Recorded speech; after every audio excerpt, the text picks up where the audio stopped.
ntutekereze nkanjye ariko ku Mana inshuti yanjye ku Mana gusenga ibyo byo nta mikino. Uyu ni wo murimo nkorera mu isi nubaha kuruta indi mirimo yose nkora. Idini ntirihoraho ariko Kristo ahoraho. Mu gihe ridahari Kristo arahari. Nta handi wateranira ku buryo wasabana n'Imana yawe. Koko nimbivuga ntago ndi bumere nk'ababahanuzi ngo ibi ndabihanuye. Si no kubatega iminsi. Nta nubwo ari ukubatega iminsi. Tuzahura n'ibibazo by'amacacizi menshi yubatse ku bashumba bayashumbye. Ikibazo cyawe kirimo ni ikihe? Ijwi ry'umukanguzi.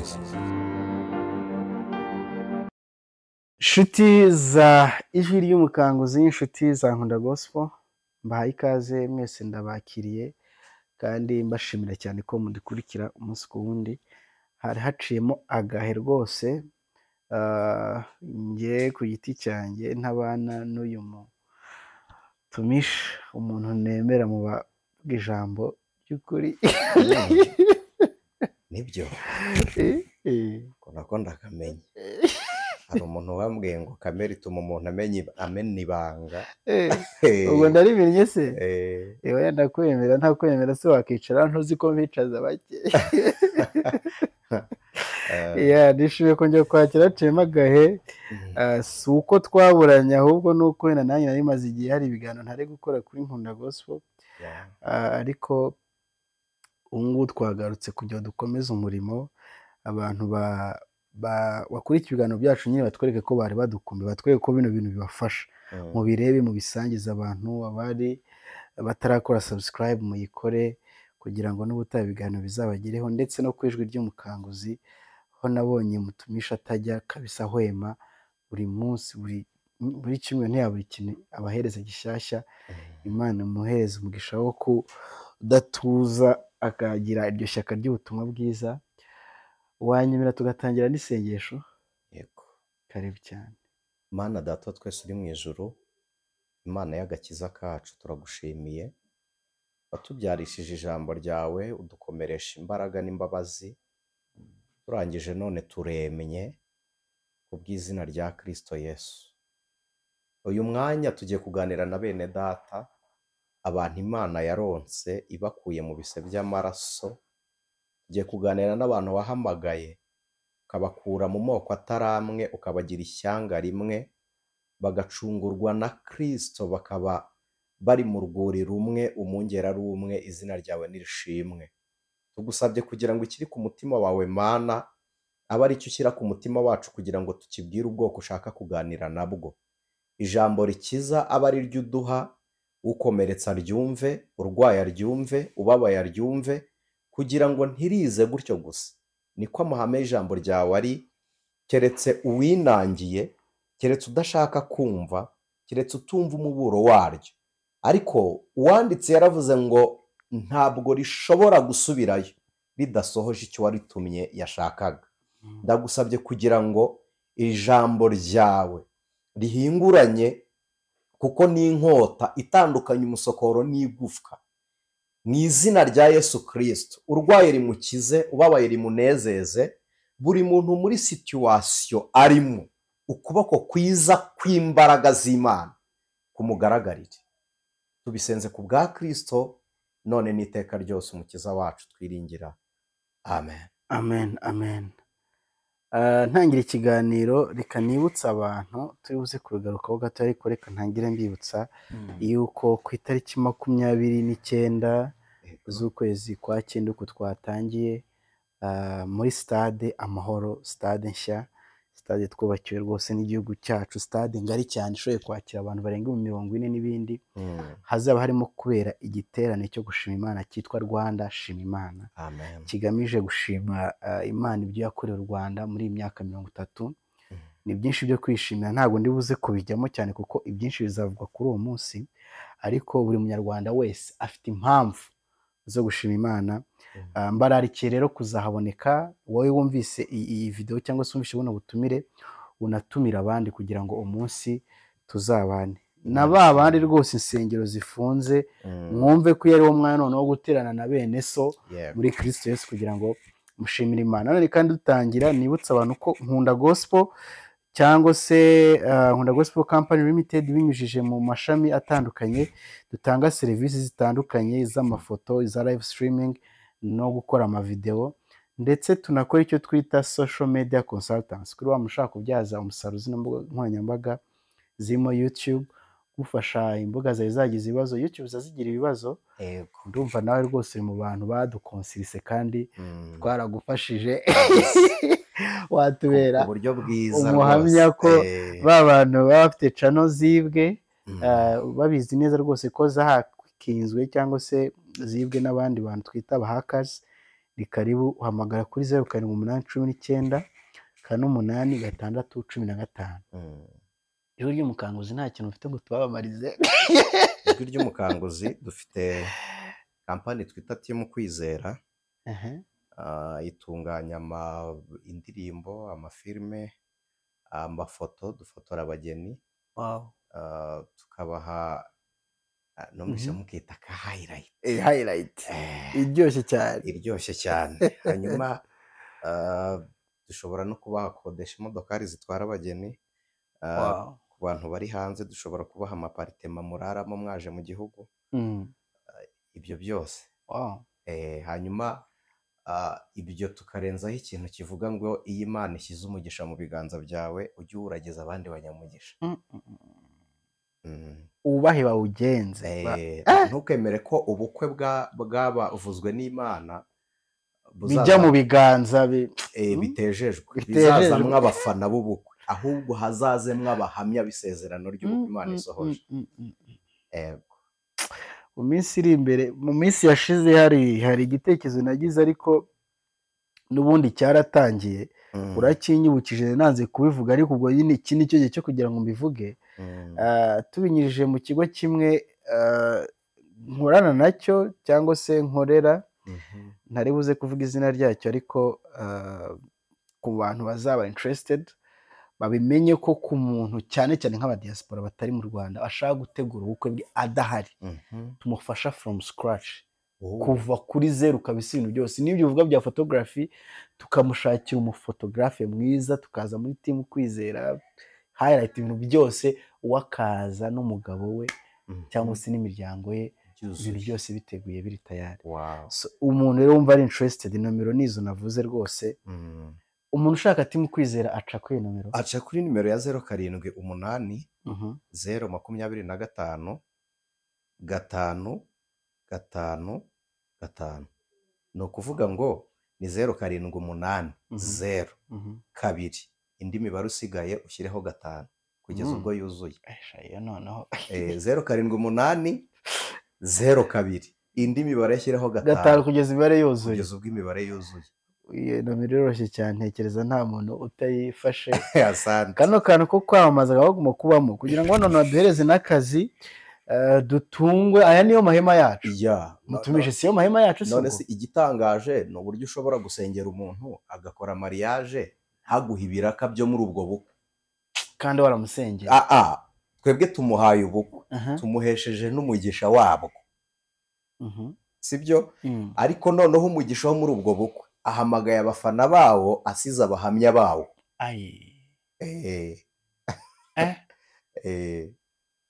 Murakoze. Reka tuye kubitinda batajyanga ikiganiro twagiteguye dushaka akazi. Ariko no kugashaka biremewe kuko none se ikidutunga ni iki? Dutungwa ni iki? Iyo tuvuga ngo dutunzwe n'ubutumwa bwiza, ibyo twabonye nibifatika ni exactly ko ijambo turarivuga ntiturirya, ahubwo turya inyungu ziturutse mu ijambo. Ibyo nabyo biri mu nyungu z'ubutumwa bwiza, kuko gutungwa n'ubutumwa bwiza ntabwo dutungwa n'ubwo twavuze, dutungwa n'abemeye bagahindurwa n'ibyo tuvuga. Noneho kandi mbibutse ko twebwe ntidusabira abantu umugisha, ahubwo tubahesha umugisha. Abo twahesheje umugisha iyo bamenye ngo umugisha ni iki, aho kuwudusabira barawuduha. Imana ibaha umugisha. Dutangiye kino kiganiro tubuze kwibanda ku bintu byinshi bitandukanye, ariko kimwe mu bintu nifuje ko tuza kugarukaho, muri iyi minsi ishize habaye inkundura y'amadini n'amatora amwe menshi arafungwa. N'ejo numvishe ko hari andi yafunzwe, mu gihe abantu batekereza ko byarangiye. Icyo si cyo turi buze kwitsaho cyangwa se gutindaho, ahubwo turi buze kugaruka kuri uyu mukristo uri ko buno buzima insengero zafunzwe cyangwa se aho yasengeraga hafunzwe. Turi bujye kuri iyo ngingo tubanje kwibaza ubusanzwe idini ni iki rifasha umukristo cyangwa se rikwiye kuba rifasha umukristo. Kuki niba ntemeye Kristo nk'umwami n'umukiza w'ubuzima bwanjye w'ubugingo bwanjye, ntakibera mu rugo mu materaniro yanjye n'umuryango wanjye, tukaba twiberaho muri ubwo busabane, tukibera nyine muri iryo dini ryacu ryo mu rugo, niba ariko nabyita.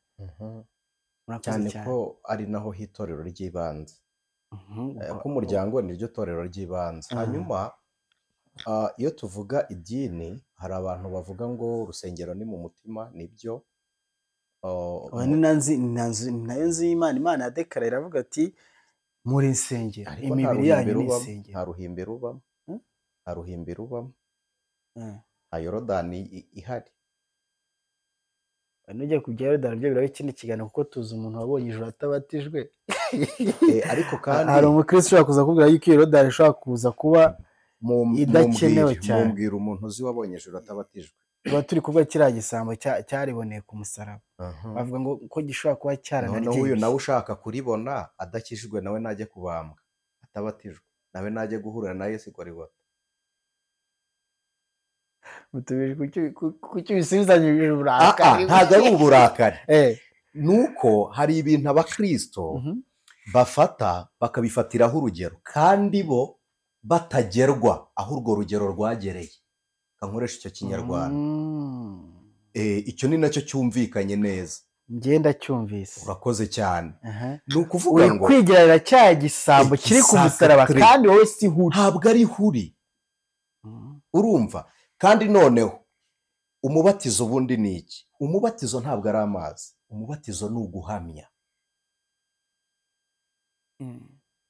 kuko Yesu yaravuze ngo mugende mubigishe kwitondera ibyo nabategetse. noneho umuntu wumva akemera mumubatize. kumva by'ubutumwa Kristo yaravuze ntabwo ari ukumva byo mu matwi, ni ukumva by'imbere mu buzima bwacu. urugero, hari igihe umuntu avuga bigahita bigukora ku mutima, ukamera nk'ukangutse kandi wamwumvaga n'ubundi udasinziriye. ko niko kumva ubutumwa bwiza, kumvisha ubwenge buhari, bikanatuzanira impinduka ziduhesha kwemera ibyo twumvise.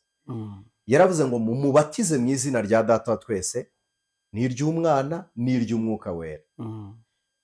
hanyuma icyo nshaka kuvuga ni iki? umuntu uvuga ngo hari umuntu, ndi mu bantu batemera ko umubatiza ari inzira ijyana umuntu mu ijuru. inzira ni ukwizera Kristo. inzira ni ukwizera Kristo. ariko uwizeye agira uburyo ahamya. yego. nubwo ashobora guhamya atabatijwe, ariko biterwa n'aho ari. ashobora kuba ari muri danje, ko n'imibatizo ni myinshi yemewe deja, si ngombwa kuyibigisha. nimumenye uwo muzi. njye nemera umubatizo, imibatizo ibiri, nemera uw'Umwuka wera n'umubatizo wo mu mazi menshi. uwo mu mazi menshi rero nawo uba mu buryo butandukanye, sibyo? rero icyo nshaka kuvuga ni iki? umuntu uvuga ngo ku musaraba igisambo cyabonye ijuru kitabatijwe, first of all yegereye umubiri w'umucunguzi, sibyo? arahari live rwose, arahari face to face we na Kristo. bahuriye i Gorigota. icyunzwe cya Kristo, oderi yacyo aracyumva, arumva kuniha kw'imibabaro ya Yesu. twe turi kubyumva ko mu histoire wari kubibona. uyu muntu urumva imibabaro ya Kristo ayumva kimwe n'umuntu uyibwirwa? ntabwo bishoboka. niyo mpamvu mbabwiye ngo mwe kwigereranya nabyo kandi mutagerewe aho ibyo bintu byabereye. ikindi, yarizeye arahamya. uriya mujura uzi iyerekwa yagize, yaravuze ngo ubwo uzazana, yaravuze ngo nugera mu bwami bwawe uzanyibuke. Kristo ntabwo afite ishusho y'ubwami ku musaraba, afite ishusho y'urupfu cyane. ariko umujura arahishuriwe, amubonamo umwami. abona ko Yesu ariho no hirya y'urupfu. abona umwami aho kubona imva. umuntu ugiye gupfa uhita ubona irimbi, cyane. ariko we ntiyabonye irimbi, yabonye ubwami. Aravuga ngo uzanyibuke. Uwo muntu uramugereranya n'umuntu uri inaha ngo ntiyabatijwe. Uko kwizera murumva mugufite. Hari ijambo Yakobo yaravuze ngo Eliya yari umuntu nkatwe. Iyo turisoma muri Bibiliya tugira ngo nitwe bavuze, ntabwo ari twe. Uwabivuze ni uwabyanditse, ni Yakobo. Exactly. Kugira ngo yarihamirizaga, yes, ko nawe ameze nka Eliya. None se koko nawe umeze nka Yakobo? Basi wavuze ko Yakobo ameze nka Eliya mbere yo kuba nka Eliya. Yakobo yaravuze ngo Eliya yari umuntu nkatwe. Ari kuvuga abantu bari arawundi ye, bari kumwe. Icyo nticyumvikana. Nawe akivuga. Yego. Noneho nawe nurisoma yari umuntu nkawe koko.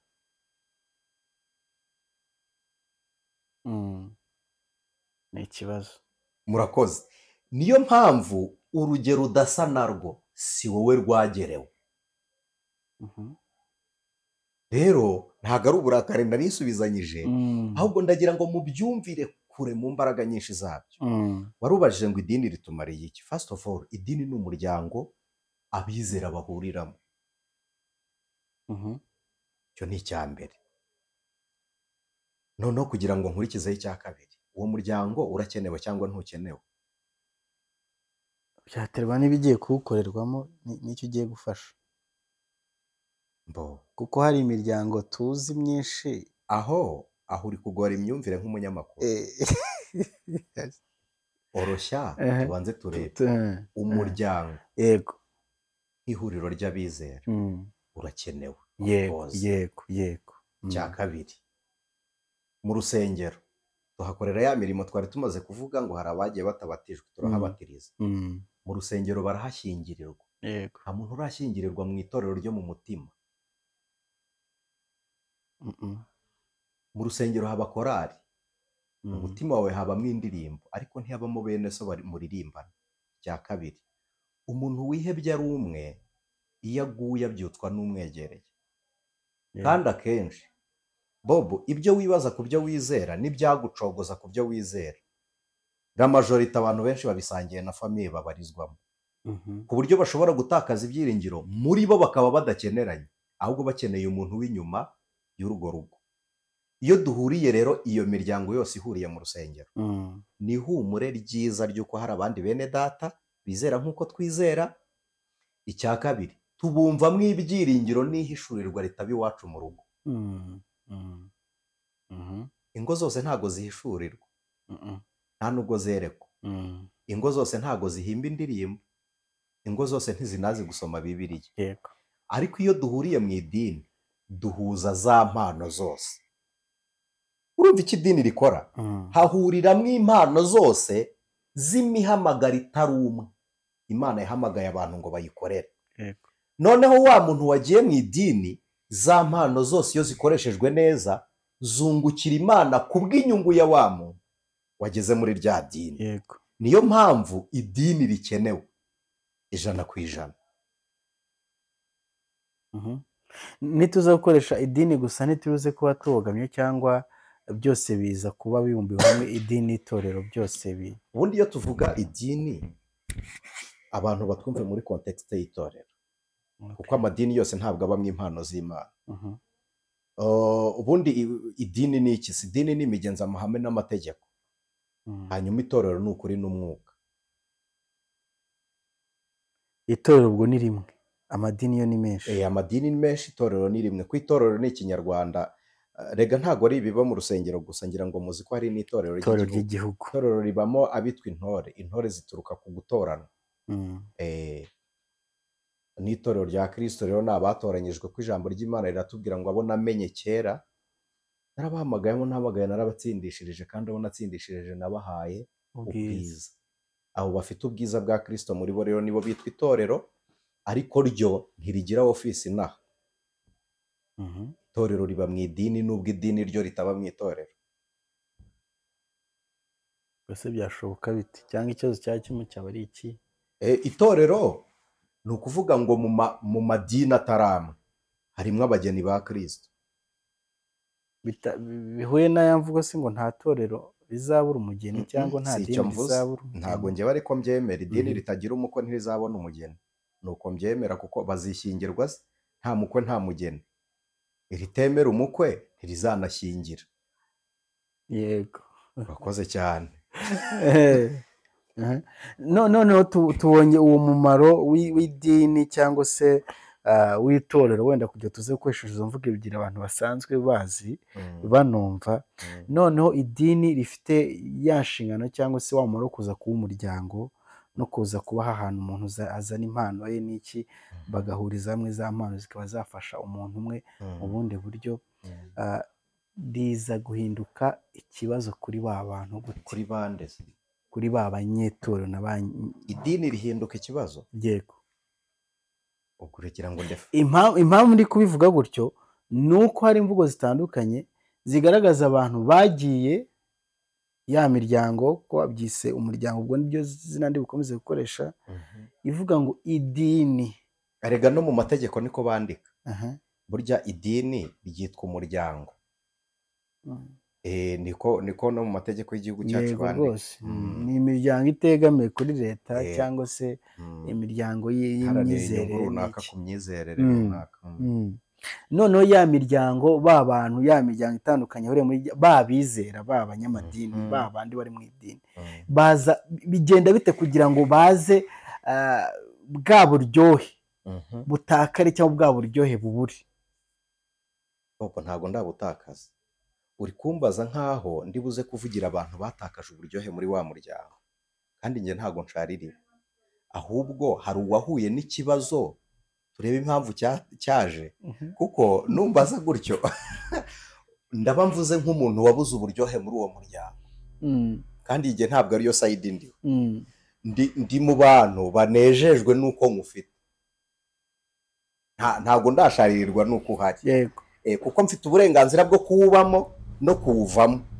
Numbaza gutyo ndaba meze nk'umuntu uhari ku gahato. Oya, njyewe sikomeze. Gusa ntirengagije ko hari abantu bahakomerekera.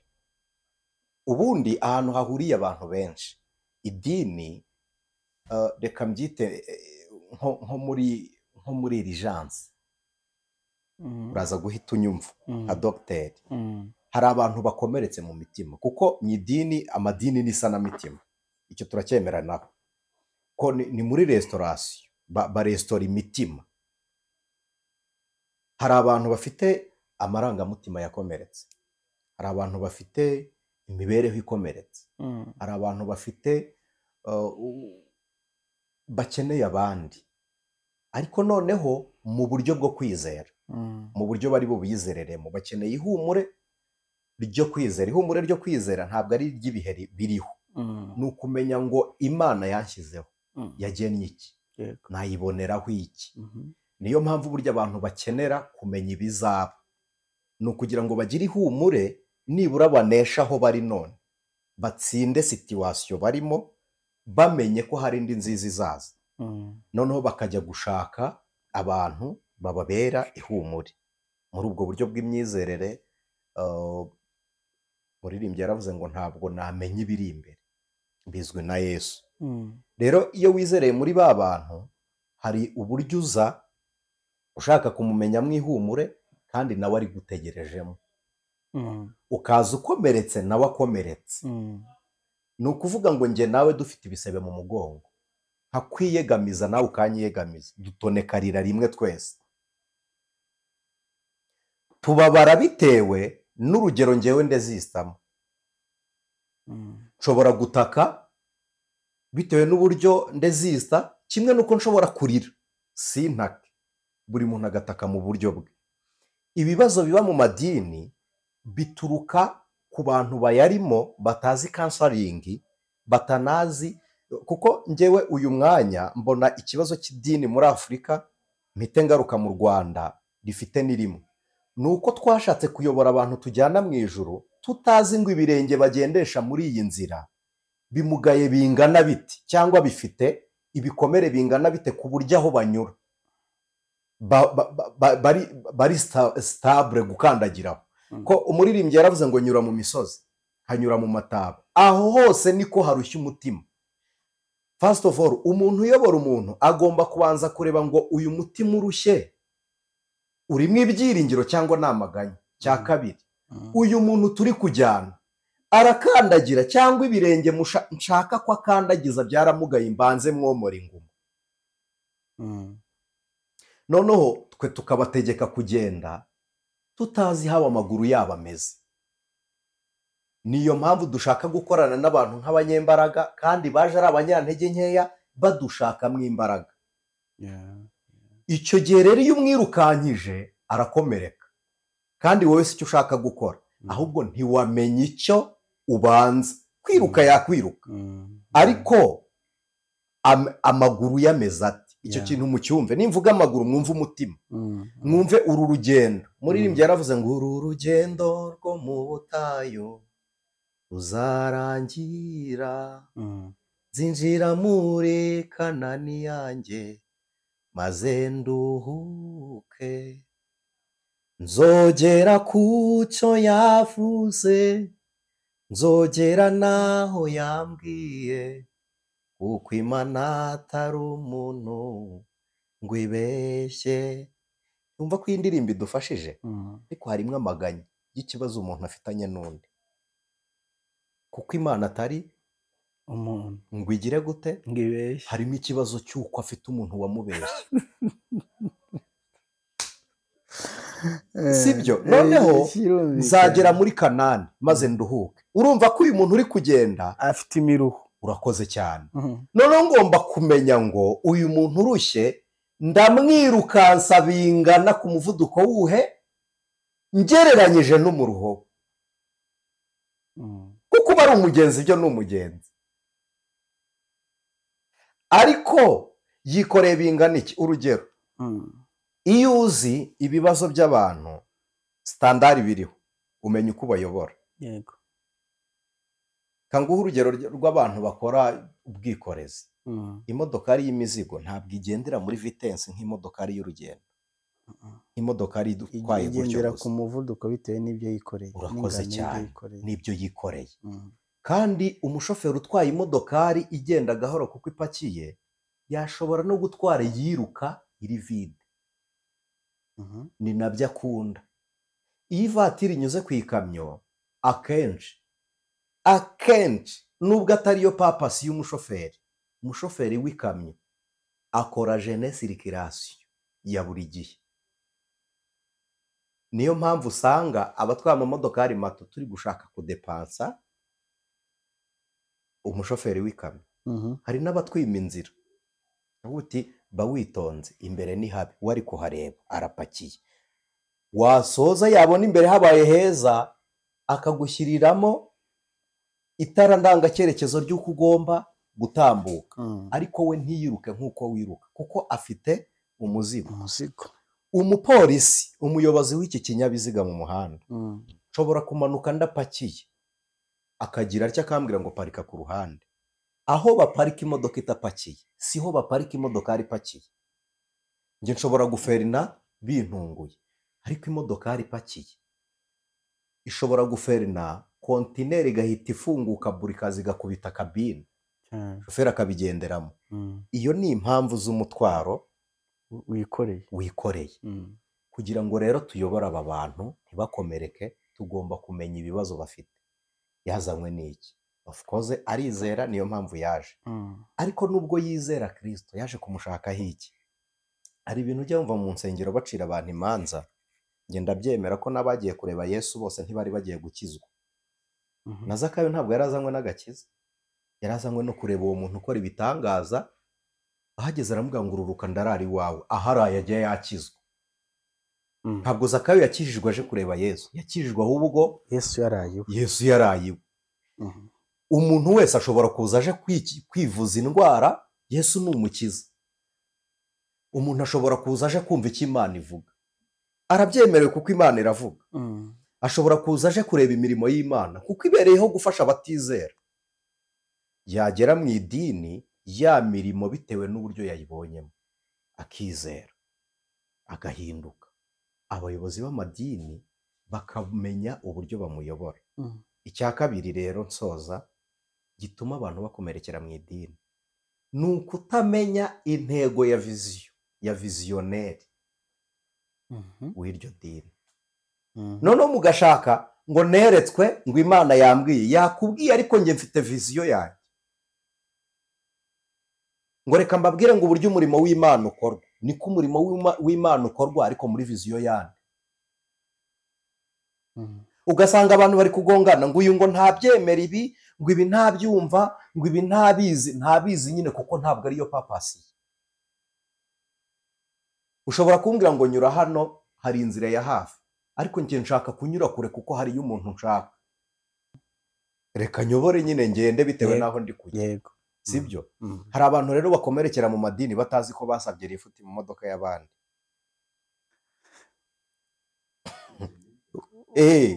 Ubwo si yo modoka si ya madini ubundi bihitiyemo kubamo? Yes, bihitiyemo kubamo kimwe n'uko uhitamo gutega ukuboko ku nzira nyine ngo ngeze imbere. Twese turi abagenzi, iyo ngo ndi kugusova ngo dufatikanye mu rugendo, hari umuntu uhekwa n'abandi, hari n'uheka abandi. Iyo umuntu aguhetse rero emera kandagiraho ibirenge bye bishyikira. Unagendere ku muvuduko. Agendere ku muvuduko. Uretse kuzana viziyo yawe muri viziyo y'abandi, ibyo nibyo biri guteza sirikwe. Ugasanga ngo umushumba wacu ibi ntabyemera. Mbere yo kugira ngo muyoboke amadini, banza uganire n'umushumba wawe, umenye yemera iki mu byo wemera. N'ubutabona umwanya wo kumuganiza kuko ntabwo ari bose waganiriza. Usome nyirizina iryo dini n'iki, ryemera iki, ni ibiki ritemera, riragana yes, rifite viziyo yiye, kugira ngo urebe kuzagendana n'icyo cyerekezo. Ariho abakristo bari kugwa, wenda sinzi niba ntihuse, bakagushwa nuko ngo insengero zafunzwe na leta, bakabona ko leta iri kurwanya Imana. Hari n'abantu bashobora kuba bari gusenga basengera abayobozi. Hari na bamwe bavuze, ntabwo nareka kuvuga ko n'ibintu byabayeho. Hari umwe mu bayobozi mu bari bayoboye urwego rw'igihugu rushinzwe imiyoborere cyangwa se Rwanda Government Board RGB, muri iyi minsi y'ifungwa ry'insengero niwe wari uyoboye. Bagiye banamubona mu biganiro Yusta Kayitesi. Nyuma yaho muri guverinoma nshya yashyizweho na nyakubahwa perezida wa repubulika, ntiyazamo, hajyaho undi. Baba baravuga ati Imana niyo ibikoze kubera ngo yafunze insengero. Mu mboni zawe iyo myumvire niko yakwiye kuba imeze? Ubundi ikintu njya ngenga, ntabwo njya ngenga imyumvire, ahubwo iyo umbwira ngo wowe ubitekerezaho iki. Ariko burya imyumvire y'umuntu mvuze mu yawe, kumbwira ngo iyo myumvire niko yakabaye imeze, nibyo niko yakabaye imeze muri ndubyumva. Muri ndubyumva uko yabyumvishe nibyo bingana na capacité intellectuelle cyangwa na capacité y'ibyo yemera muri we. Ariko ngiye ku ruhande rwanjye icyo mbona ni iki, nuko abashumba b'amadini batabwira abakristo umurongo ngenderwaho w'amadini w'ibyo tuba twifitiye muri stati. Abayobozi b'amadini ntibabivuga biriya byose. First of all harimo sinzi niba nayisoma ariko si ngombwa, hariyo mfite hano. Ariko harimo kuba umufatanyabikorwa na leta mu bikorwa bifitiye abaturage akamaro. Hakazamwo amavuriro n'amashuri, ibyo bintu bibiri babishyiramo.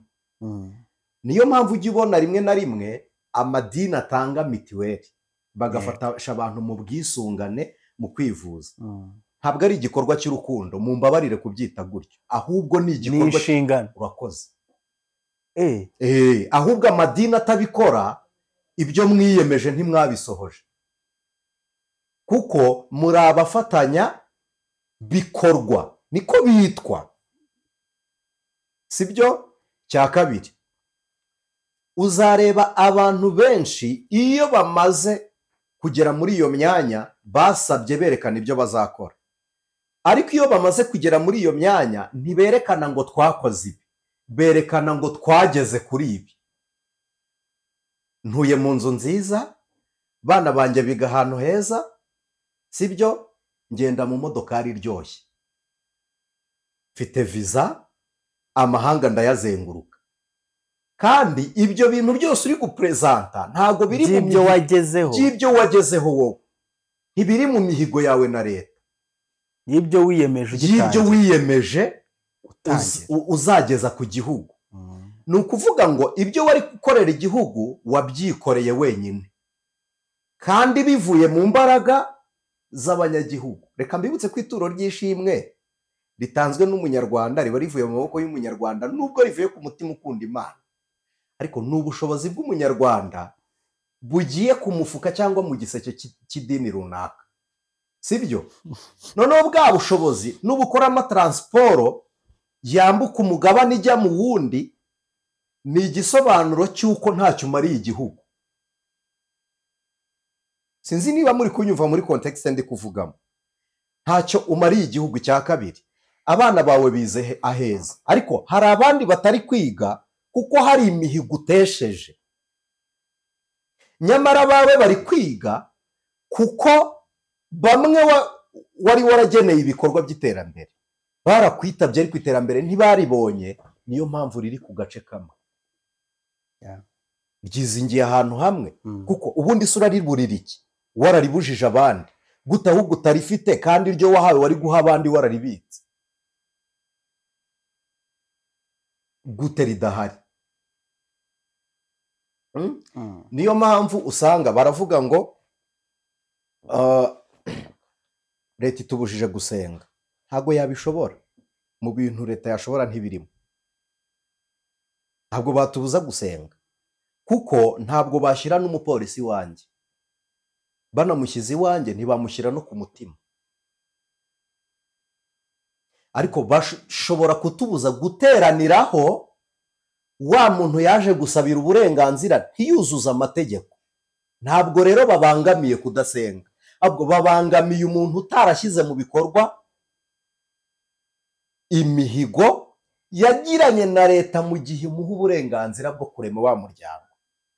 Soza rero, hakaba hari n'uwifasha agatangira n'ubwo burenganzira atabusabye, nabwo atabusabye.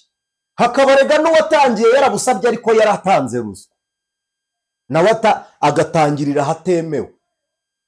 agatanga ruswa se agiye gutangira itorero n'idini? Ntabayatanga se bazifungurirwa kandi ari kuyobora abantu. Ubwo se aba yahayeho ntibabayoboke be cyangwa basanzwe n'ubundi ari abayoboke bande mu bijyanye n'iki no wari kuyahereza? Icyo gihe bayoboke ntago aba yamuvuna se ngo namukoremo umukizwa, amukoremo umukizwa. None se wagize ngo ikintu gitumwa uburyo bw'imyizerere n'imiyobokere yo mu buyobokamana ifatwa ku rwego rusuzuguritse iriho muri Afurika no mu Rwanda, wagize ngo biterwa n'iki? Ni abakristo bari mu nshingano bwite mu yindi mirimo rusange itari y'idini.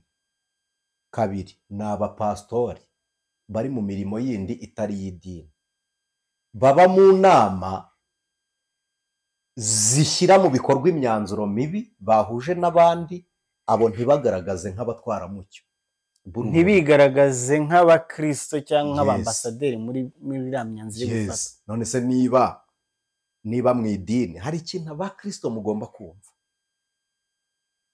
sibyo? Ntabwo njye nshyigikiye ifungwa ry'isengero, hari n'uburyo byakozwemo njyewe ntemera, ariko hari n'ibyo nemera. Ibyinshi n'ibyo nemera mu byakozwe. Uyu munsi tuvuga ibyo wemera ibyo utemera uzabivugira iwawe. Yahuye ntacyo bikureho kuri Nkunda Gospel, hano bigumeho.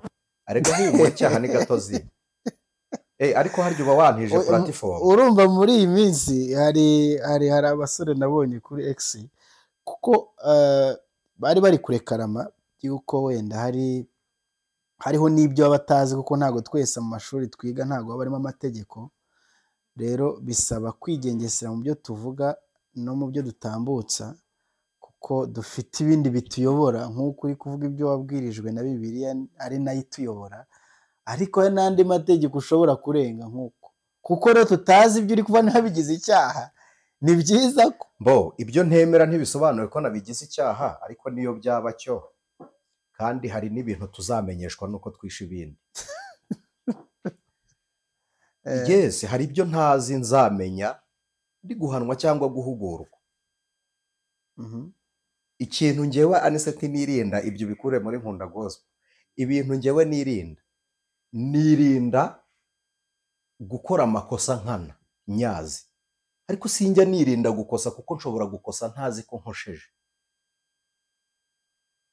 Nawe rero nujya kumpana ukampana nk'uwakoze ikosa nk'urizi, uzaba wirengagije ko aho nakoshereje nawe uhaba, nawe urahari. Hari ibyo nawe uzakora utabizi. Niko bigenda, kandi amategeko ahinduka buri ubwo ntawe utegetswe kumenya byose. Ntabwo bishoboka, sibyo? Cyane ko no muri Afurika tugeze no mu Rwanda abantu benshi ntibazi uburenganzira bwabo. Hari n'umuntu ushobora kukurenganya kwereka ko hari ibyo wishe kandi ntabyo wishe, kuko ashaka kugutwara muri context y'ibyo yemera n'imitekerereze ye. Tutaragira kure, hari ikibazo nashaka kubaza, ukiri hariya ku by'umukristo agombwa cyangwa se n'itorero imugomba n'iki n'ibyo rigomba leta. Uyu muntu ujya muri banki bakamwita umukiriya, yagera kwa muganga bakamwita umurwayi, yajya ku ishuri bakamwita umunyeshuri, yagera muri leta mu isi wa mudugudu bakamwita umuturage, yaza mu rusengero bakamwita umuyoboke cyangwa umukristo cyangwa intama. Uyu mushumba umushumbye iyi ntama iyobowe, cyangwa se uyu mushumba uyoboye iyi ntama, akwiye kugarukira he? Umushumba uyoboye iyo ntama, yego, njye kuri icyo ndi ntago akwiye kugarukira he mu byo asaba uyu mukristo no mu byo agomba uyu muntu yise inama cyangwa uyu muntu yise umukristo uri mu rusengero? Erega Bibiliya ifite itangira ry'ubwo burenganzira n'iherezo ryabwo, bagendeye mu kuri kw'ibyanditswe byera. Aho yatangirira n'aho agarukira harahari. Njye nimatanga ndahatanga nkanjye, ariko first of all iyo tuyoboka aba bantu banabimenya. Ntabwo ibyo Bibiliya dutegeka gukora byose tubikora. Tubanza kureba ngo amategeko y'igihugu turimo arabyemera. Guha urugero, hari abantu Bibiliya yemerera ko baterwa amabuye, bitari ibyo mu isezerano rya kera, n'uyu munsi byakorwa mu isezerano rya kera. Hari ibihugu riyobora, noneho no mu isezerano rishya hari ibirimo ngewe ntemera, byavuzwe n'abigishwa baduha umurongo ngenderwaho, kandi bari muri Isiraheli, njye ndi mu Rwanda. Bashobora kumpa uburyo nitwara simbikora. Urugero, ubwo se ntawe uhindura ijambo ry'Imana ko ntabwo ari ukurihindura, njye naba mpindutse, ryo ntirihinduka, ntabwo ari ryo mpinduye. None se ko wavugaga icyo, ni iki cyajyanye Pawulo mu rukiko? Kuri kumbwira ngo naba mpinduye ijambo ry'Imana, kandi turarivuga abantu bakatuburayiminga. Hari nk'umugabo wambwiye ngo nibyo, ngo koma rutendere, wese yagiye kuyikoma, yabuze umudende, yabuze icyo akubitisha. Abakirisitu n'abana beza baba bafana ngo bituvugire, ngo bibabwire, ngo nutabivuga se ngo mu gihe nk'iki ngo bazabibwirwa nani? We wabivuze, wese wabivuze, kubizi atari bwo byumvise. Mama shenge, imanza zose za Pawulo ntimuzizi? Mwese se mwakifuza kuziburana? Kari icyitegererezo cya Yes, si mu isezerano rishya yahagaze ahitwa muri Areopago, ni urukiko rw'ubutegetsi n'ubucuruzi rwari mu Bagiriki. Aravuga ngo narinje kubabwira Imana mwihakana, iyo musenga mutayizi. Nawe ujya mu rukiko ujye kubivuga, nawe jyayo. Mu mategeko irimo si Imana, cyangwa mu mategeko habamo ibimenyetso? None rero mu buryo bw'ubuyobokamana no kuyobora abantu bizera, banza urebe icyo gihugu cyemera iki mu itegeko ryaryo. Niba hari icyo ryangiza mu gakiza kuri wowe, kizwa utabibwiye abo bashinzwe ibyo bashinzwe gutwara ayo mategeko babwire ngo bimura bibangamye, kuko niko itegeko riri nyine, niko umuco wabo uri. ntuteze no guhita ubihindura, ntuteze no kubihindura. kandi mumbabarire iki nkibabwire, itegeko ntabwo ribangamira umwuka kuko ntibinaturana. habe itegeko n'umwuka birahabanye, bobo birahabanye kure, ni nk'uburengerazuba n'iburasirazuba. n'uwakaraga umubumbe w'isi, uburengerazuba n'iburasirazuba ntibyahura. bihurira he? ntabwo bishoboka. Bibiliya iravuga ngo itegeko ribereyeho gufasha ibigande. yategekewe ibigande, ariko ubuntu nubwo abizera bubamenyesha imbabazi. itegeko ritanga ibihano rikica, ubuntu bukazura bukanabeshaho. nimujya kureba rero amategeko yose ngo azaba ari perfect muhuje na Bibiliya yuko mugenderaho, muzaba mwirengagiza ko umurongo w'igihugu dufite ntugendera ku mahame ya gikristo. yego. niba rero igihugu cyacu kitagendera ku mahame ya gikristo, gifite umuco w'abanyarwanda, mwishaka kumvikanisha ko byose biri bukorwe mu murongo wa gikristo. ahubwo wowe umukristo shaka igituma utabangamira umuco n'itegeko rigenga iyo kominote, ukomeze ukizwe. aho se ntihaza kubamo wa mutego kuza gukora n'ibidakorwa cyangwa se no kuyobywa, gukora ibidakorwa, uri guhungana kuko hari unadufashe ukiri aho ngaho utakirenga. hari abasa nk'aho batandukira kuri ya mategeko ntibabigene nk'uko uri kubivuga, nyuma bakaza kugerwaho n'ingaruka, za ngaruka bakazita akarengane. ntabwo nzi niba k'itorero, si n'akarengane wenda ka justice juste kuba batabamure k'itorero bakakita noneho ya Bibiliya ya mahame uri kuvuga. itegeko rishobora kurenganya itorero ritagendereye kurenganya itorero, ariko n'ubundi rigakora ibisa n'akarengane mu itorero. ubwo byaba rikoze iki se? birashoboka. uzi impamvu se rishobora kurenganya itorero ariko ritagendereye kurenganya? ni nayo mpamvu uwo muntu utagendereye kurenganya adahura n'ingaruka z'ibihano by'Imana. niyo mpamvu ashobora gufunga ubwo insengero. se yabarwa nk'uwarenganyije atari cyo yaragendereye, cyangwa uwagizweho ingaruka nabyo niwe uri buvuge ngo urugero twarenganije. reka nguhe urugero. umuntu ashobora gutera intambwe ari kugenda, gahunda yari ukugenda, akagukandagira atabishakaga, bikubuza kubabara, urababara, urakoze. ni nako itegeko rishobora kugonga itorero atari cyo yaragendereye, itorero rikaguma ririra ko ribabaye, ariko umugenzi we ntakinibuka ko yagukandagiye. uwo mugenzi yaba ari indangare. ashobora no kuba atari indangare.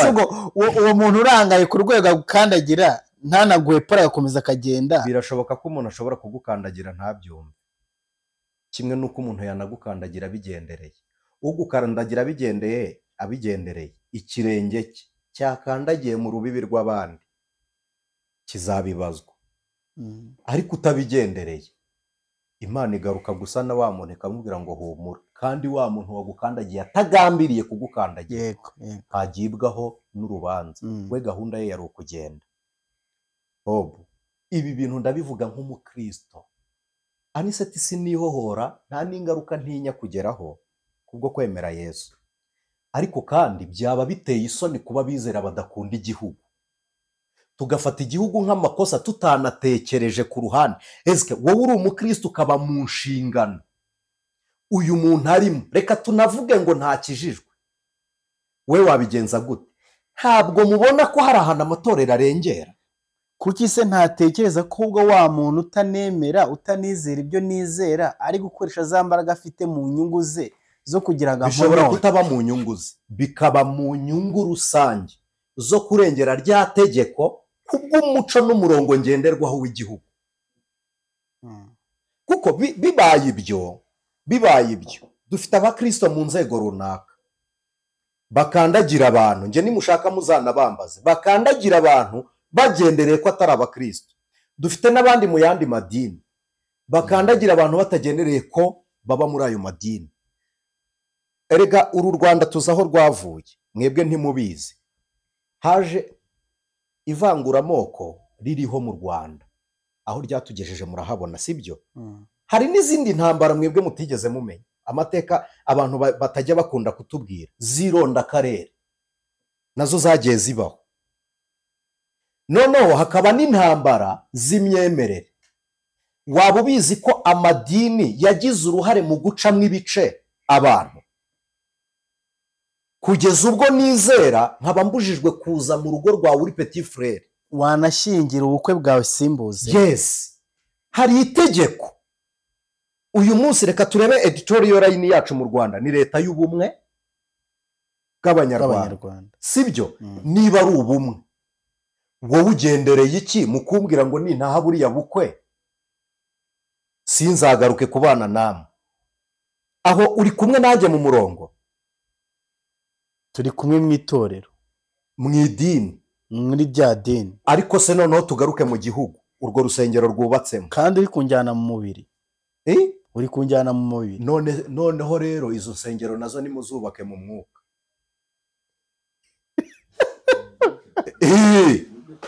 Niba mudashaka kuyoborwa mu buryo bw'umubiri, namwe nimurekeraho gusenga mu mubiri, musengere mu mwuka.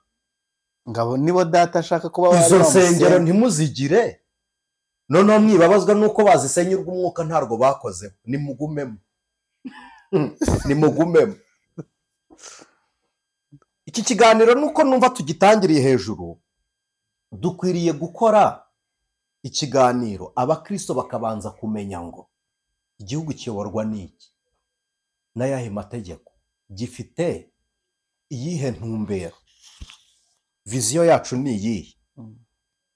Ni ukuri ndi umukristo pe, nanjye Aniseti nyoboye igihugu kuri destination naba mfite, ntabwo nashyiramo ubwinshi bw'insengero nubwo ntanazikuramo. Ubuse waba ukoze iki? Impamvu ntazishyiramo ntabwo ibyo ntabwo nabigena. Mutanumva mvuze ngo sinazishyiramo mukagira ngo nanazikuramo, oya, ahubwo nareba ururiho mu buryo bwemewe nite. Ntabwo iki kintu mukimenye, nta na rimwe igihugu kizayoborwa n'itegeko ry'umwuka. Na Israel dusoma ntabwo yemera Kristo twigisha. Tunaretse na Kristo twigisha, gifite amategeko kigenderaho, atari n'aya Musa, atari amategeko ya Mose. Gifite amategeko kigenderaho, atari amategeko amwe abiri. Kunda mugenzi wawe nk'uko wikunda, ukundisha Uwiteka umutima wawe wose. Ntikiyoborwa n'umwuka. Ntabwo kiyoborwa n'umwuka. Kubera iki? Bob, abanyamwuka nibyo turasenga, tunafitiye umumaro igihugu.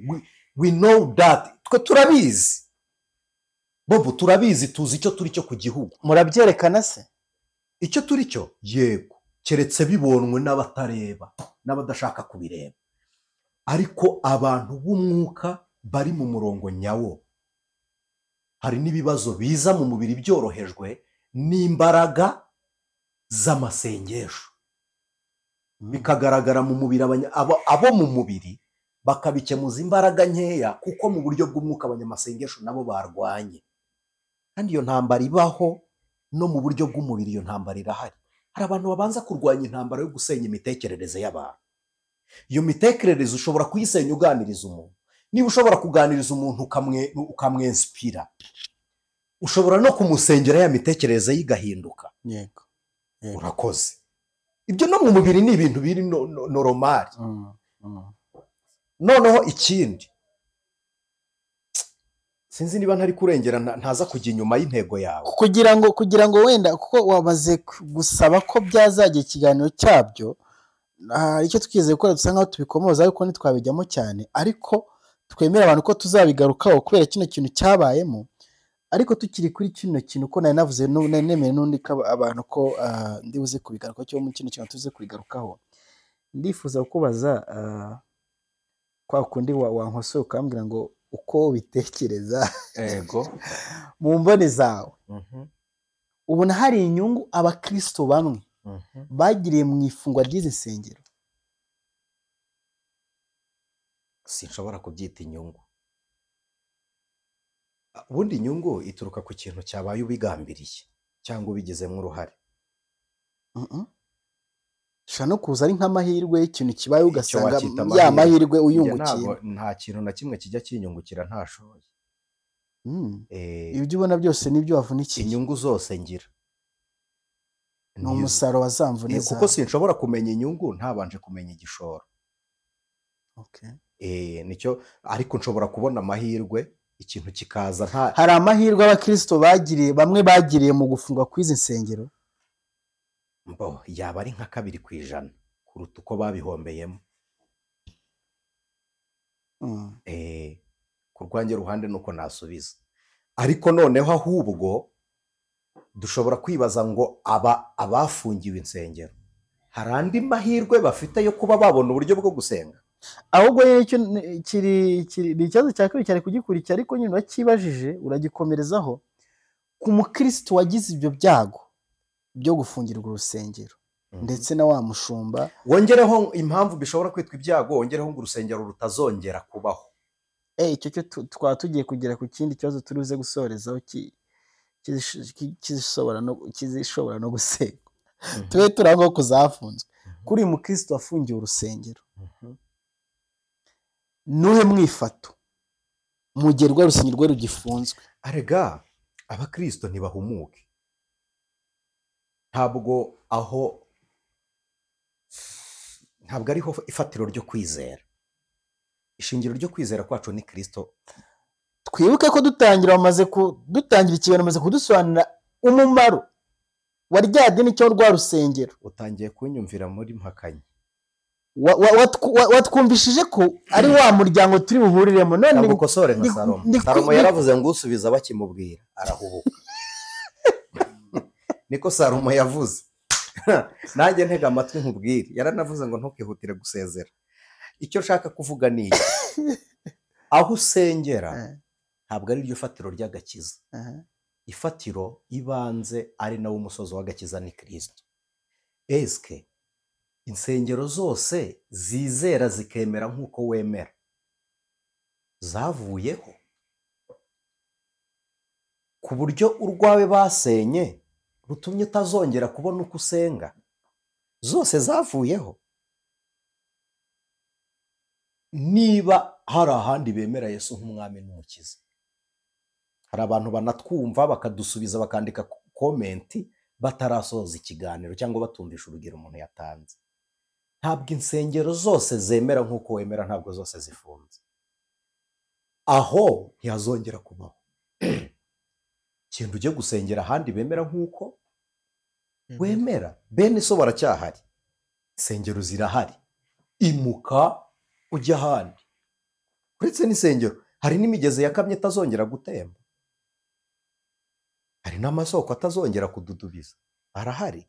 Ariko se byatumye tutongera kuvoma? Ubu ngewe nk'ahantu navomaga nk'ibi wacu hitwaga mu Kanyiramurera, uretse ko ntakihavoma sinkinywa amazi. Wabonye iyindi soko? Exactly. Niba aho ntuye hari ayandi mazi, amazi y'Abasaka ashobora kuhagera, ariko atanahageze dushobora kubona n'iyindi soko. Ntibivuze ngo nzasubire kuri ya soko gusa. Icy'ingenzi ni uko amazi ahari nayo atantera indwara, kandi nuyavoma arakora umumaro nk'uw'ayandi yakoraga. Ariko ashobora kuba ataryoshye nk'uko yagiraga ate? Nk'uko ayambere, isoko ya mbere ikuryoheye.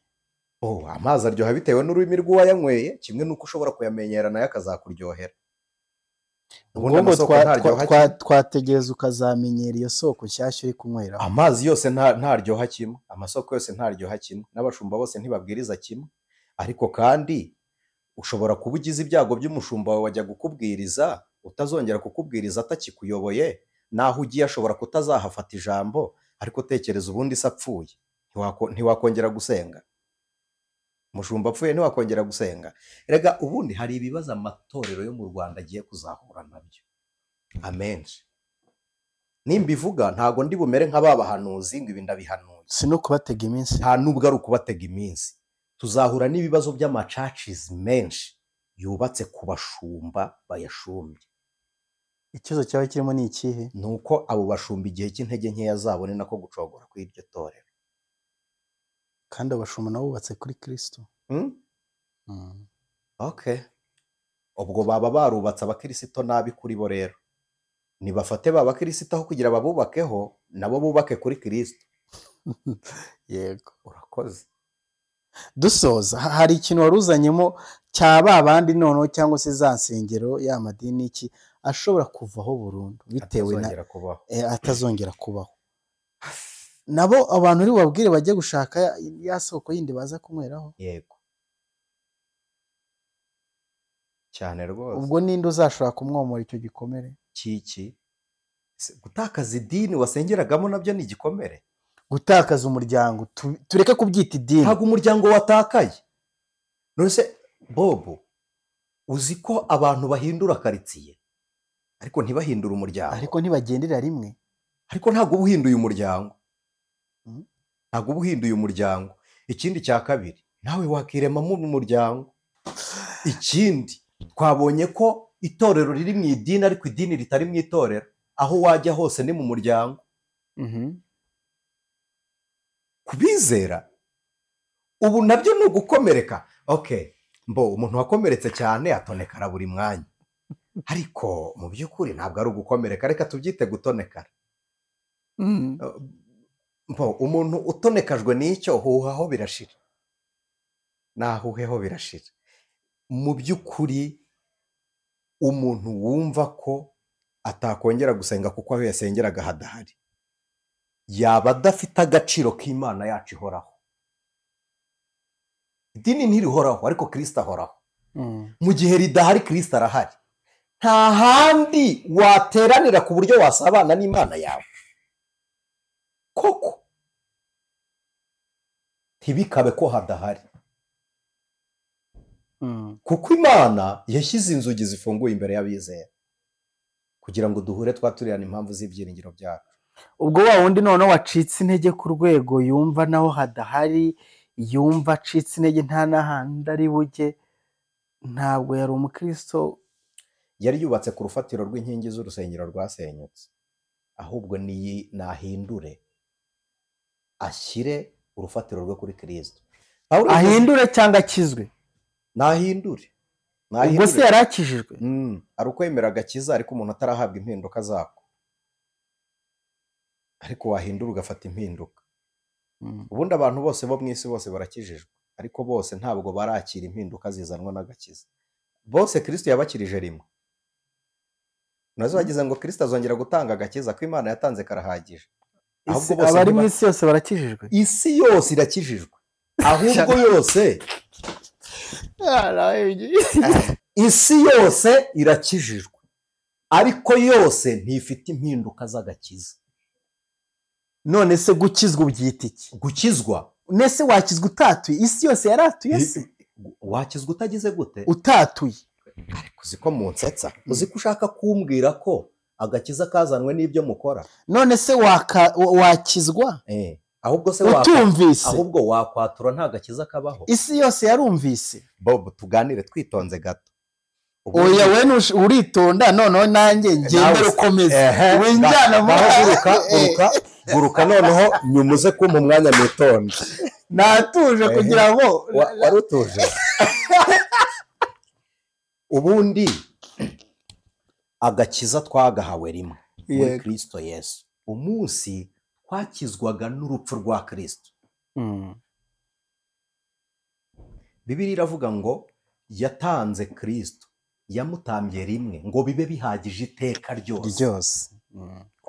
ni ukuvuga ko atazagaruka kongera kumutanga. na ba bandi bavuga ngo niba usubiye inyuma ngo uramubambye, icyo ni ikinyoma. ubwo dukomeze kongera kubamba Kristo. hari indi kontekste bari babyisemo, Bibiliya irabivuga, bo bazi icyo bavugaga. kongera kumubamba ni ukuvuga ko babaga basubiye inyuma mu ntambwe zo kwizera. yego. noneho icyo nshaka kuvuga ni iki: agakiza twaragahawe kuko umukiza arahari, ariho. ijambo agakiza gaturuka ku mukiza, hanyuma umukiza birimo ijambo gukira. ntawe ukira atarwaye, sibyo? twebwe icyo Kristo yaje kudukiza yarabisoje. ibyo yagombaga gukora yarabisoje. ibyo yagombaga gukora yarabisoje, ahubwo hasigaye umurimo, hasigaye abo yabikoreye kwakira imirimo yakoze. uko kubyakira se siko kagakiza, uko kwakira uwo murimo yakoze. Habanje kwakira cyangwa habanje gukiza? aho habanje gukiza, Urakoze. igikorwa cyarangiye, agakiza yaragatanze, ariko umuntu arakakira, hari abatarakakira. isi yose yarakijijwe. Bizaba confirmation ari uko bo bemeye agakiza, bemeye gukira. Icyo nshaka kukubwira ni kimwe, nabyumvise, kubera urukundo Imana yakunze abari mu isi, byatumye itanga umwana wayo w'ikinege, kugira ngo umwizera wese atarimbuka ahubwo yakijije. Hasigaye patrone yo kwizera cya kintu cyakozwe. Urakoze. Ubwo se ntujye wabisobanura? Hoya, n'ubundi byari bisobanuye, ntabwo ari njye ubisobanuye, n'ubundi birasobanutse ahubwo ugiye wabyumva. Imana ibaho umugisha. Nta muntu n'umwe uri limite kuri Kristo, nta n'umwe uri limite kuri Kristo, cyane ko n'itorero rikiri mu isi kubera batamwemera. Ntabwo ririho kubera bemera Yesu, ririho kubera batamwemera, ritegereje ngo uwo mubare ukomeze ugabanuke wo batamwemera, hiyongera abamwemera. Wa murimbyi yaratubeshye, avuga ngo iki? ngo abagezeho baragwirira. abandi bari mu nzira se? Inzira ninde? Ni Kristo. Urakoze. Abandi bari mu nzira nyine, noneho harongera ngo muzi. Ubwo se yakubeshya? Yari yatangiye nabi. Urakoze cyane.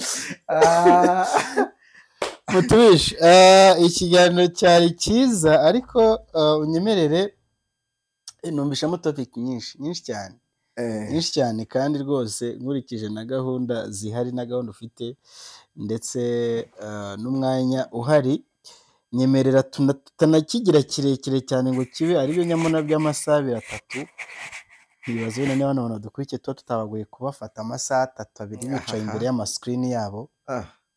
Abantu mugorwa n'umwanya mutanga muri kureba ijambo ry'Imana, musanzwe muri ingorwa. Ugize amahirwe watinda wumva Imana. None se iyo twongereye iminota ku kiganiro ntimubabara, ariko iyo bayongeje ku mukino mwari muri kureba umupira muraserebura. Ubwo mukunda iki? Uwo kirambira gikatira aho ageze, hanyuma uwumva hari icyo byari bimumariye mu bugingo agikomerezeho. Abo ubugingo dusoza bakibikeneye, naho uri kwisegura kubarambirwa. Abategereza Uwiteka bazasubizwamo imbaraga, ariko abasore b'imigenda bazagenda baruhe. None se niba urambiwe, reka aka kantu nkababwire. Umwanya ufashe wumva iki kiganiro, amasaha ufashe n'iminota, ivuye no ku gihe wari ufite kubaho mu isi. Utagira ngo iyo minota ishize mu kazi wari gukora gusa, ishize no mu gihe wari kubaho mu isi. Iki kiganiro rero kigufitiye umumaro na nyuma y'ubu buzima bwa none habushize, ariko ibyo wari kuba urimo bindi butanangana n'umwanya ukimazeho. Yes, butanangana n'umwanya ukimazeho, ariko ibyo wari kubamo bindi bizashirana no gushira kw'igihe, ariko ibi bizakomezanya nawe no kubaho mu bundi buzima bw'iteka. Sinshobora na rimwe kubiyexitizaho nta excuse ngo nabarambiye. Mu ijambo ry'Imana ugize amahirwe warambirwa gutyo, n'abareba komedi ntimurambirwa mwanishyuye. Ngira ngo tuba tubigiriye abanyantege nke bari hagati muri twe. Nibakomezwe nuko natwe dukomejwe no gutegereza Kristo. Nta miyaga. Nimukomezwe nuko natwe dutegereje Kristo. Rega ibi bintu mu Rwanda abantu benshi, impamvu nkomeza kuvuga gutyo nuko ari rwo rurimi nyine turi kuvugamo. Abantu benshi bakunda ngo buri kintu cyose bingingwe. Uzi ko hari n'umuntu ujya umpamagara akambwira ngo ze kunshakira umwanya mpugutse. Uhugutse ngo utegereze uze guhuguka kugira ngo tuvugane. Wowe ni wowe unkeneye, ahubwo uze kumbaza igihe mpugukira. Niba ukeneye Imana ugomba kuinvestisa igihe. Mumbabarire ntabwo mbabwiye nabi. Hari igihe umuntu umuha gahunda agahita akubwira ngo ihangane mvugisha umuntu. Mu Kinyarwanda baravuga ngo akaruta kandi karakamira.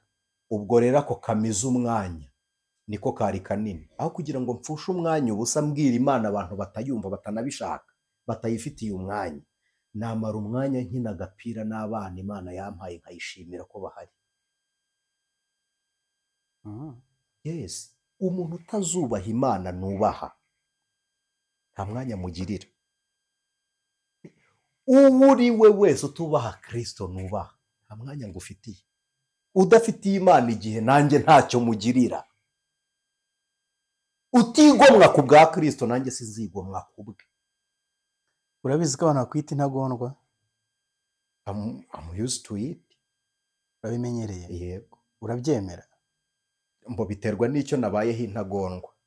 Ntabwo ntimutugonde nk'imitego itega ifuku, ariko ubundi urangondera iki? Ariko ubundi kuki mushaka ko ngondeka? Ndi intagondwa nyine kuko muri gushaka kungondeshaho ntagondekera. None se kuki iyo bigeze ku Mana nsenga mfukamye? Ubwo ndi intagondwa kuri nde? Kuki ndambarara? Ubuse ntago turi abana mu materaniro no kuri Yehova burya ndi intagondwa. Murakoze bibaye kuri mwe nkagandukira Imana no kuba yemera tugahurizaho ntacyo bitwaye. Ingi imyumvire ufite ibikakaye cyane. Okay, je suis comme je suis, nawe uriwe ntutekereze nkanjye, ariko ku Mana inshuti yanjye, ku Mana gusenga ibyo byo nta mikino. Uyu niwo murimo nkorera mu isi nubaha kuruta indi mirimo yose nkora. Uyu niwo nubaha kuruta indi yose nkora. Rero kuza unsuzuguye ntibishoboka. Nta muntu wansuzugura nkeneye, nibura uzansuzugure ngo ukeneye, ariko uranyeneye na unaleta uzarau kwa nani? Kare. Nashyizemo ikiwanyu. Ahujya icyo ni Igiswahili gisanzwe. Ntabwo bibaho. Icyo rusizi. Kare. Niba ushaka kubaha Imana turi kumwe, ariko nukuri pe. Uzi umuntu uburira Imana umwanya akaba ashaka uwawe, noneho ngo uwukoreshe umwegerera Imana. Umufasha. Sawa. Mbo mumbabarira abantu nabereye intagondwa, ariko kubijyanye n'Imana ho intambara ntazarwana mu buryo bwo kwizera ni iy'ingumi. Kuko Imana ntabwo nshobora gukoresha ishyaka riruta imbuto ndwanirira Imana. Narambwira ngo ibyo bintu byanyu ngo sinsanzwe mbyemera, ngo ariko ngo uravuze ngo numva ufite ubwenge. Naramubwiye ni noneho banza wige kubyemera uzampamagara ari uko ubyemera, kuko ubwenge bwanjye ntabwo ari bwo nkoresha mbwiriza. Pawulo yaravuze ngo nzi iwanyu sinaje kugira ngo ngaragare nk'umunyabwenge, nshatse kubabwiriza kugira ngo mwemere Imana. Naho iby'ubwenge bwa Niseti mwebwe ntimunabuzi. Hari n'abantu bambwira ngo nuko utabizi ngo ubwenge ufite. Ntabwo mbuzi, wowe butarimo ni wowe ubumenye. Ubuze ibyo bintu mubitekerezamo kugeza ubwo ngewe nyoberwa ko mfite ubwenge, wowe utari muri njye, wowe ukabimenya, akaba ari wowe ubimenya. Barakubeshye. Hari n'ibindi by'ubwenge nzi ko nanjye nzi, ndakorera hano nkorera ahandi. Ibyo nabyo ndabyemera ko mbizi. Warangiza wowe ukambwira wowe wumvisha agace ngo we ngo nuko utabizi gute se? Ngo ubwenge ufite. Ubwenge mfite kuki se ahubwo ntabubuze ukabona buhari? No kutabubura ni ukubugira, no kutabubura ni ukumenya ko buhari.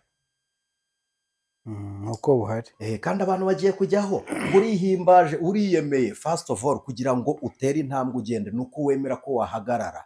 Kwiyemera ni ikimenyetso cya mbere cyo kuba ugomba kuba we. Ntabwo kwiyemera ari ukwibona. Kwiyemera n'ubwibone biratandukanye cyane rwose. Dusoreze ahangaha. Murakoze, Yesu abaho umugisha. Twavuze byinshi ariko ndumva nta bicumuro birimo. Amen. Ubwo musoje munyejeje, ubwo nkunda gospel isoje inyejeje, Imana ishimwe. Mbivugiye ko wenda ibyo wavugaga byose n'ibyagarukagaho byari bifite ishingiro ryera, byari bifite ishingiro mu ijambo ry'Imana, ndetse n'ubwenge uvuze ko ubwenge bwose aho ufite hari ukomora cyangwa se ukura ku Mana atari ubwawe. Ubwawe turamutse tugiye kubukoresha bwawe ari ubumenyi uri kudusangiza. Ubu narangira uwo mwanya. kandi mbabwire ko n'ubwanjye bujya buntenguha ariko ubw'Imana bukankura muri risike nishyiramo nkoresheje ubwanjye. tumishi twasubiza n'isengesho Imana iguhe umugisha. Amen. Imana ikuyobora. Mana turagushimiye, ubanye natwe muri ubu buryo bw'umwanya uduhaye ngo tuganire na bene data, kandi uburyo tuganiriyemo he kubamo igicumuro.